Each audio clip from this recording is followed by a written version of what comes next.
യേശുവേ നന്ദി, യേശുവേ സ്തോത്രം. എൻ്റെ പേര് ഷോളി, വീട് ഇരിഞ്ഞാലക്കുടയ്ക്കടുത്ത് കൊറ്റനല്ലൂർ. എൻ്റെ വീട്ടിൽ ഭയങ്കര വവ്വാത്സല്യമായിരുന്നു.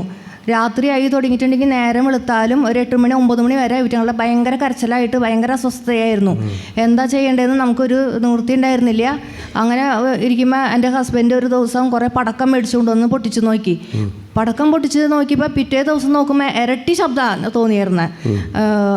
അത് കഴിഞ്ഞപ്പോൾ എനിക്ക് തോന്നി, ഞാനിവിടെ ഒരു വൺ ഡേ കൺവെൻഷൻ വന്നപ്പോൾ എൻ്റെ കയ്യിൽ ഇവിടുത്തെ വെഞ്ചിരിച്ച കല്ലുപ്പും അതുപോലെ ഹന്നാമ്പെള്ളമൊക്കെ ഉണ്ടായിരുന്നു.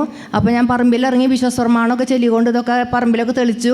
ഈ വവ്വാലുള്ള മരത്തിൻ്റെ കടക്കെ ഈ കല്ലുപ്പൊക്കെ വെതറി. അത്ഭുതം എന്ന് പറയട്ടെ, പിറ്റേ ദിവസം ഇവരുടെ ഒരു ശബ്ദം ഉണ്ടായിരുന്നില്ല. ഇപ്പം അത് ശബ്ദമില്ലാണ്ടായിരുന്നിട്ട് ഇപ്പോൾ 2 മാസം കഴിഞ്ഞു. എന്തൊരു പൈശാചിപേടിയാണ് ഇതൊക്കെ. ഒരു പൈശാചിപേടി. ആഴ്ചയിൽ അത്ഭുത ജപമാല ഞാൻ കാണാറുണ്ടായിരുന്നു, അതിൽ പ്രാർത്ഥിച്ചിരുന്നു. ആ അത്ഭുത ജപമാലയിൽ അച്ഛൻ ആഴ്ചയിൽ വിളിച്ചും പറഞ്ഞു, ഒരു വീട്ടിലെ വവ്വാത്സല്യം ഈശോ എടുത്തു മാറ്റുന്നു. കണ്ടോ മനസ്സിലായോ? ശല്യങ്ങളെ ഇതൊക്കെ എന്തൊട്ട് ചെയ്യാല്ലേ ഈ വവ്വാത്സല്യമൊക്കെ വന്നു കഴിഞ്ഞാൽ. Praise the Lord. വലിയ സാക്ഷിയാണ്.